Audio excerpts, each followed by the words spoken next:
Ha regresado a la escena internacional en el conflicto sirio y ha bombardeado, sus aviones han intervenido militarmente en ese territorio. ¿Podrá colaborar con Estados Unidos para encontrar una salida a este conflicto o se convertirá Siria en otro tablero, otro espacio en el que estas dos potencias midan sus fuerzas? Está cambiando la geopolítica en el Medio Oriente y sobre todo es epicentro de la huida de miles de migrantes que han convertido a la Unión Europea en un espacio en el que se vive una enorme crisis humanitaria. De esto vamos a hablar hoy en Opiniones Encontradas. Soy José Buendía. Gracias por estar con nosotros en este programa en el que todas las ideas se pueden cuestionar siempre que se debatan. Vamos a ver algunos datos de contexto y venimos aquí a nuestra mesa a tener nuestro debate de hoy. Rusia bombardeó esta semana objetivos en territorio de Siria. Moscú dirigió sus ataques contra las fuerzas islamistas radicales, pero no se limitó solo al Estado Islámico, sino que podría haber incluido grupos de oposición a Bashar al-Assad, apoyados por Estados Unidos y también contra civiles. La guerra civil siria, que desde 2011 ha dejado más de 310,000 muertos, es el nuevo territorio en que Barack Obama y su homólogo ruso Vladimir Putin miden su influencia. Ucrania congeló la relación entre ambos, pero Siria ha sido la oportunidad para el regreso de Putin a la escena internacional. Washington y Moscú compiten con coaliciones paralelas, pero al mismo tiempo se ven obligados a colaborar para derrotar a los yihadistas.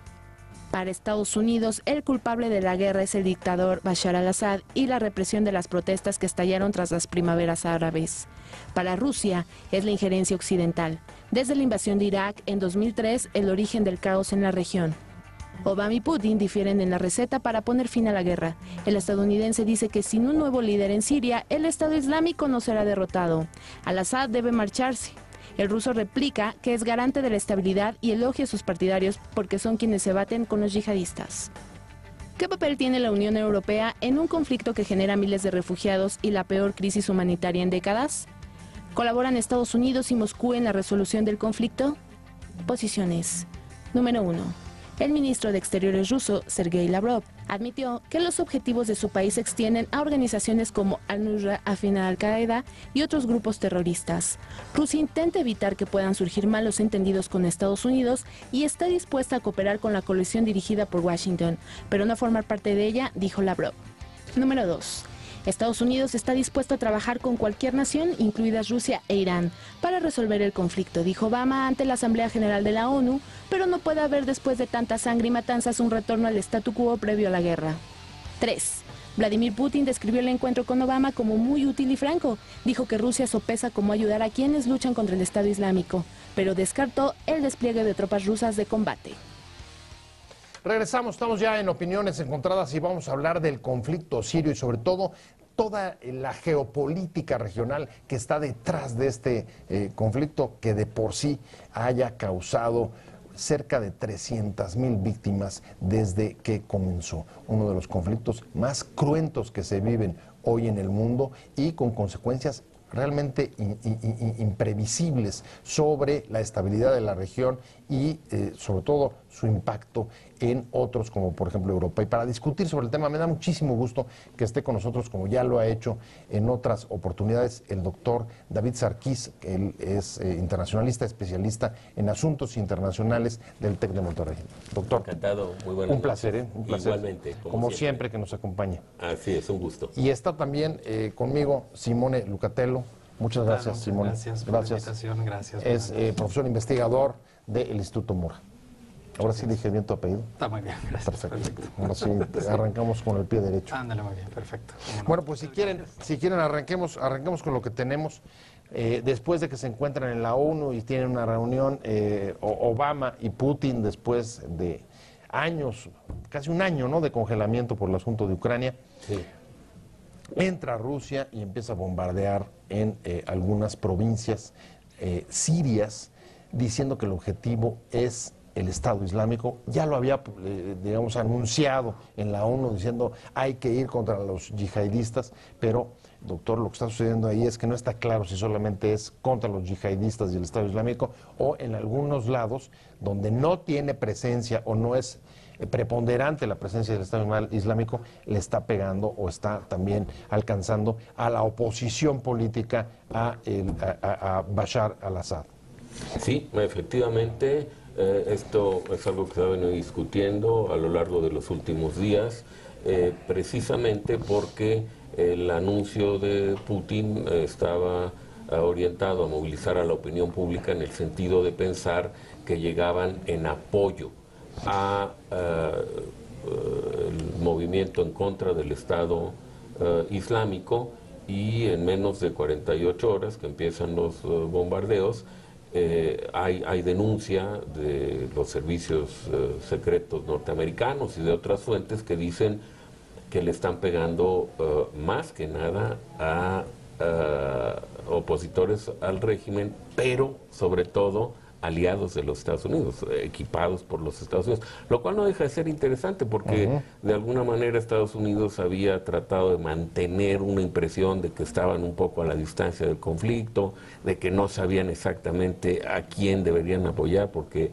el asunto se había complicado tanto en Siria, estaba tan enredado que de repente no estaban ellos mismos seguros de que estuvieran apoyando a la facción indicada. Y esto viene a complicar mucho el escenario. Esto me da pie, Simone, para cuestionar si esta intervención militar busca pacificar y sobre todo si es posible, ¿tú crees que en la búsqueda de una solución al conflicto puedan colaborar Rusia y Estados Unidos, a pesar de que en la práctica, como decía el doctor Sarguís, en el terreno parece que lo que se consolidan son dos coaliciones distintas que están teniendo diagnósticos y objetivos diferentes? ¿Cuál es tu punto de vista? Pues mira, yo creo que lo que estamos viendo en Siria ahora es un terreno, digamos, de conflicto típico de un escenario donde hay intereses multipolares, pero donde hay intereses también en la búsqueda de un papel hegemónico, ¿no?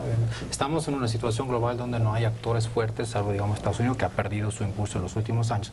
Entonces, ese es un territorio tradicionalmente, digamos, cercano a los intereses de Rusia, ¿no? Ahora, si vemos un mapa de Siria, la única, digamos, salida que tiene Rusia a la parte mediterránea está ahí. Entonces hay parte, digamos, geopolíticas, ¿no? En este escenario es un ajedrez finalmente, ¿no?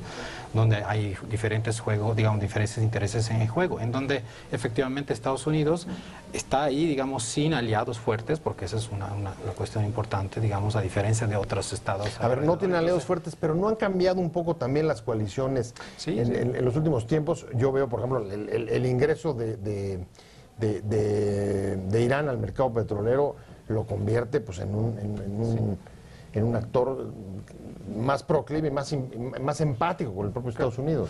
Sí, digo, obviamente, si tú ves en el caso de Israel, por obvias razones, y otros estados alrededor, digamos, está más presente Estados Unidos. Desde mi perspectiva, viendo también en estos días algunos documentos del mismo Pentágono, el gran problema que tiene Estados Unidos es justamente la búsqueda de aliados confiables en esa zona del mundo. Entonces, ahí en esos espacios, digamos que son zonas grises de donde Rusia se mete para buscar también su papel hegemónico, porque creo que Rusia no quiere en este momento quedarse atrás de los Estados Unidos en términos de lo que es una zona estratégica, ¿no? Entonces, digamos que yo veo que hay un terreno, como decías tú, un ajedrez ahí, ¿no? Una partida de ajedrez geopolíticos en donde efectivamente se están buscando ese espacio de poder, y Estados Unidos no es, digamos, en favor, como sabemos, del régimen, ¿no? del Assad, pero también pues se está tratando ahí de contener a Rusia.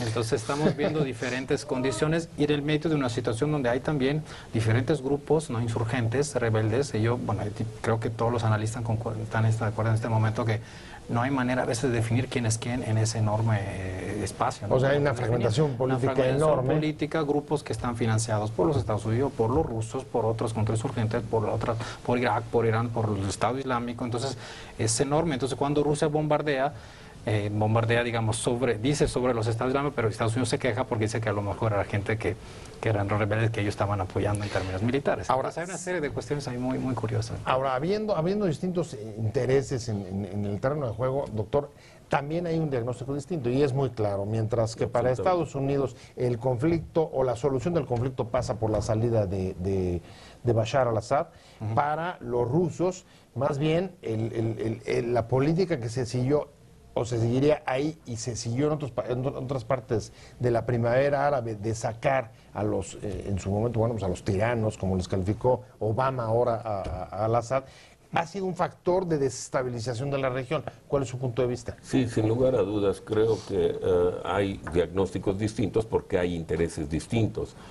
Siria ha sido tradicionalmente, desde la época de Assad padre, que llegó al poder en 1970, un aliado o sea, casi medio siglo de padre a hijo. En aquel entonces aliado de la Unión Soviética, y después han mantenido la cercanía con Rusia, porque de hecho es el único de los estados árabes que de alguna manera se mantiene cercano en términos de identificación de intereses con Rusia.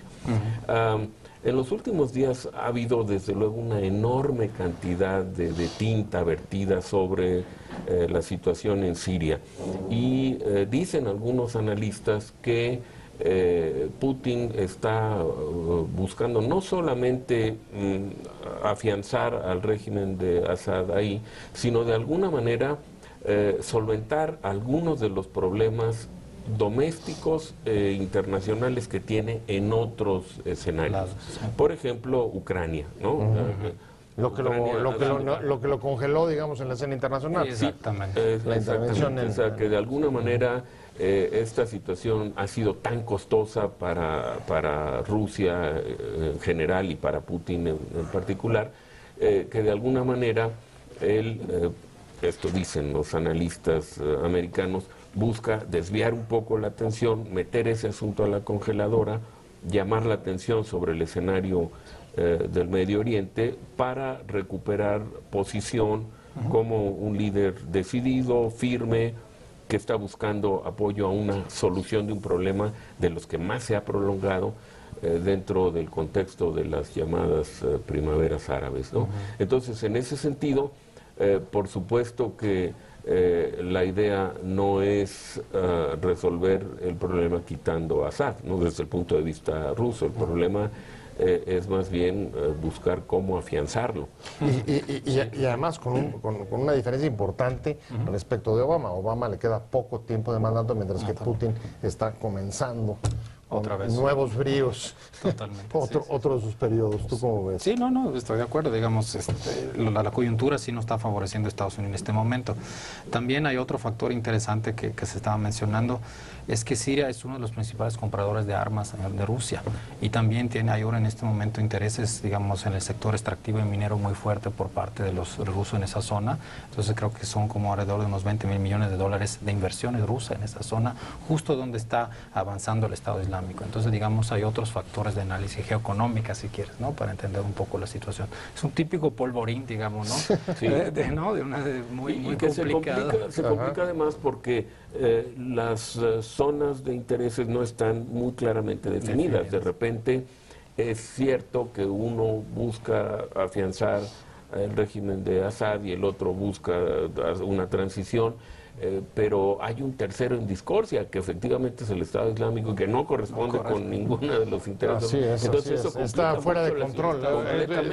Ese sí es un actor fuera de control. Conflicto sirio, los últimos acontecimientos, la entrada, el bombardeo que ha hecho ya la Fuerza Aérea rusa en algunas provincias, en algunas partes del territorio de Siria, y toda la geopolítica y digamos, todos los intereses que están puestos dentro de este ajedrez. Estamos hablando con el doctor David Sarkis, internacionalista especialista en asuntos globales del TEC de Monterrey, y con Simone Lucatello, que es del Instituto Mora. Y me quedé con dos actores, uno era la ONU y otro era la Unión Europea. Si quieres, comencemos por la ONU, porque hay incluso desde el discurso de Obama en la ONU diciendo 70 años de la ONU que se acaban de cumplir y aún está incompleta porque el alcance de sus posibilidades para hacer que todos trabajemos juntos, casi estoy citando textual, son muy limitadas. Sí. ¿Qué puede hacer la ONU en este conflicto? Pues mira, aquí hay varias cuestiones. Recordemos que este conflicto en Siria no está, digamos, apoyado o respaldado por una resolución del Consejo de Seguridad de la ONU. Entonces puede ser una intervención, exactamente, es una intervención militar, digamos, estilo, si quieres, tradicional de alguna forma de Estados Unidos, de alguna manera. Y también vemos que era un tema que creo que podemos sacar, que tampoco la OTAN está metida, ¿no? Cuando generalmente en esa parte de Europa, porque sabemos que Europa no tiene a veces, digamos, por así decirle, la capacidad o recurre a la OTAN cuando tiene que intervenir militarmente en las zonas cercanas de sus fronteras.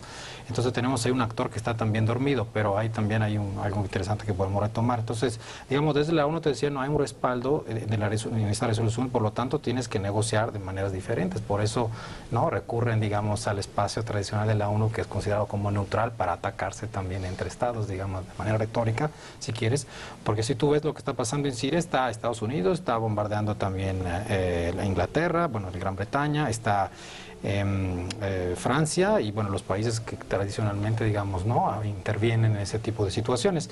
Y por supuesto que Rusia, recordemos que también Rusia ha vetado ya anteriormente en el Consejo de Seguridad las acciones militares en contra de Siria.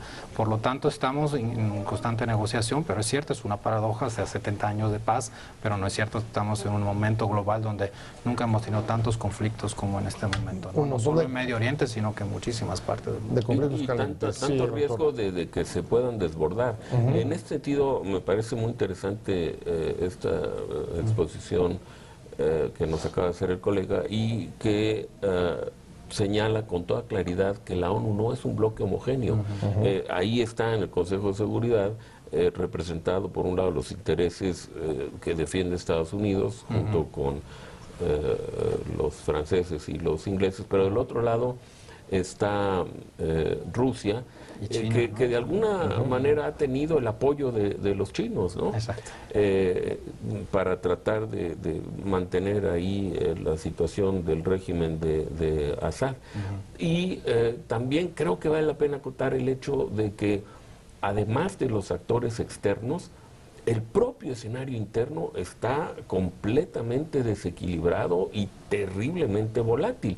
Está, por un lado, Irán, que ha estado apoyando al régimen de Assad, que ha estado tratando pues de dar un impulso, ¿no?, junto con los rusos, con lo cual no deja de ser curioso, porque hubo una época en que se miraban de frente con ganas de pelear, ¿no? Claro. Es un asunto muy interesante, cómo cambia la geopolítica, los intereses que definen este asunto. Y por otro lado, Turquía, que tiene un problema que no es menor en relación con la población de los kurdos, que están siendo atacados por los del ejército del Estado Islámico.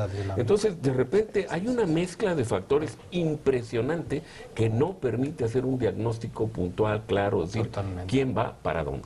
Ahora, sí hay algo que en medio de toda esta fragmentación política, o más bien, que ha sido producto de la fragmentación política y ha sido el propio fracaso en muchos sentidos de las primaveras árabes. Y entonces otra vez volvemos a la misma pregunta: ¿es en el caso de Siria conveniente o la solución sí pasa porque salga al Assad?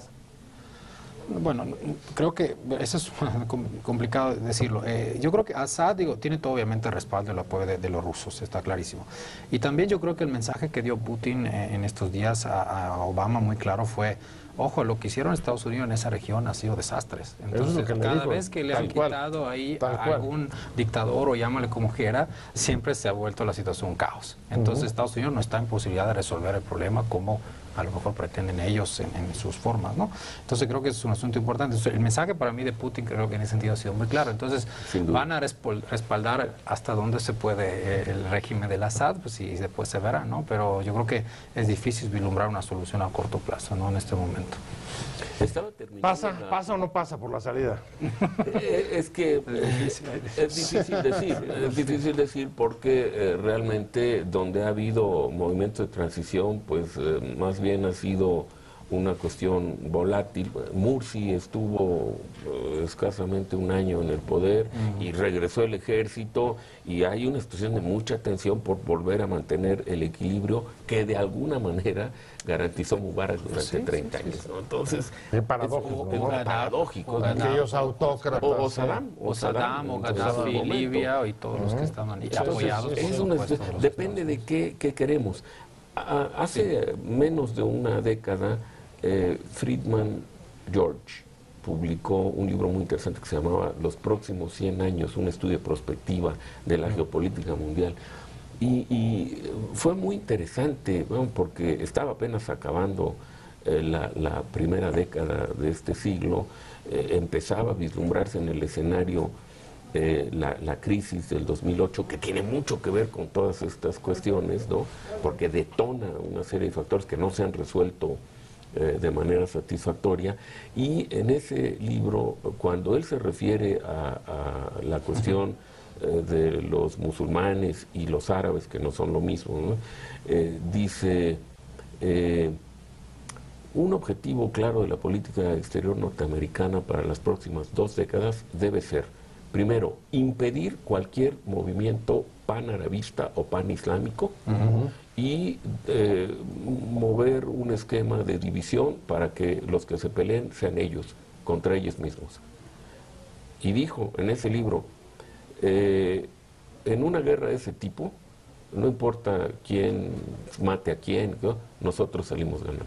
Además que han tenido problemas tan serios recientemente, todo el surgimiento de los partidos de extrema derecha, neonazis en Francia, en la propia Alemania, el avance del Frente Nacional en Francia, son en mucha medida respuesta a lo que ellos perciben como amenaza de una creciente ola migratoria. Entonces, yo creo que es un problema mucho más allá de la cuestión meramente económica, si disponemos o no de los recursos. Tiene una dimensión social muy amplia, ¿no? Y valores también, ¿no? Sí, y acompañado de ideas que llaman la atención, incluso que se empiezan a plasmar en libros con tesis, como hay que recordar otros momentos de la historia en la que, por ejemplo, decía el Imperio Romano fue destruido por los bárbaros. Claro. Es un libro que está circulando. Así es. Y ahora encima, en librerías. Y encima le pones también la visión muy fuerte que viene del Vaticano ahora, del Papa, que también está jugando muy fuerte para Pero ahí hay un liderazgo, ¿no? Ahí hay un liderazgo importante. Sí, definitivamente, pero digo, lo menciono como un factor más para entender lo que está pasando en el caso europeo, porque también ahí en algún momento vamos a tener fricciones. Ahora están como que no se están viendo claramente, pero seguro la postura también del Vaticano está incomodando definitivamente a muchos países, ¿no? O sea, por las exigencias. Por las exigencias y por el discurso que está haciendo el Papa. De pedir a las familias que reciban gente, que dé un paso de integración importantísimo. Y que bueno, pero que a ver si la gente responde de esa manera, ¿no? Porque además todo eso va a tener repercusiones políticas al momento de votar. Recordemos que también hay varios países que están en coyuntura de votos y elecciones, ¿no? En el próximo año. Sí, ahí están sus procesos electorales. Cosas que venden mucho. Me quiero despedir porque estamos en la recta y me gustaría irme con una pregunta que creo que se le está haciendo al auditorio desde el discurso de la ONU. ¿Podrán en este caso Estados Unidos y Rusia trabajar juntos? ¿La yihad o el Estado Islámico puede ser suficiente como para hacer que converjan en intereses? Es un asunto muy delicado. Yo espero que lo logren, definitivamente, que unan fuerzas, en todo caso, en relación con el problema que representa para ambos el Estado islámico, pero veo muy difícil que puedan coincidir en el plano de qué hacer con el régimen actual en Siria. No creo que los rusos vayan a dejar de lado el apoyo que le están brindando a Assad, ni que se sientan conformes con la idea de que deba haber una transición democrática estilo occidental. Cierro contigo. ¿Eres optimista, igual digamos de pesimista que el doctor Narciso, o menos, o dónde te pones? No, yo creo que está igual por ahí. Creo que es muy difícil decirlo. Sí, y definitivamente Rusia está volviendo otra vez con todo su poderío, digamos, si quiere mantener su peso en la región, no lo va a dejar fácilmente, ¿no? Esta oportunidad de poder mantenerse ahí. Entonces yo creo que podremos también tener una escala, si quieres, una escalada ahí digamos, en términos de pelea entre Estados Unidos y Rusia, ¿no? Digamos, no va a llegar obviamente a escenarios muy críticos, pero seguro vamos a tener ahí confrontación que va a escalar en los próximos meses definitivamente sobre este tema. Bueno, creo que brevemente habría que estar muy al pendiente de qué habilidad de negociación tienen para poder establecer un ejercicio de toma y daca en relación con la atención a otros problemas fuera de la región. Es decir, un quid pro quo. Digamos ahí el intercambio en una geopolítica que se está moviendo no solamente en Medio Oriente, sino, valdría decir, casi en todas las regiones. Sí, totalmente. Bueno, pues muchas gracias a los dos. Vamos a darle gracias. seguimiento a este tema que es muy importante. Gracias. ¿no? Necesitamos meterle más en este país a la información internacional, ya lo hemos platicado. Totalmente. Muchas gracias a ambos por ayudarnos. Con todo gusto. Doctor Con todo gusto. Sarkis, Encantado. del TEC de Monterrey, y por supuesto Simón Lucatero del Instituto Mora. Gracias a ambos, pero sobre todo gracias a usted por haber estado con nosotros. Nos vemos, nos escuchamos aquí mañana a 7:30 desde la esquina de la información, y mientras tanto, pase un día.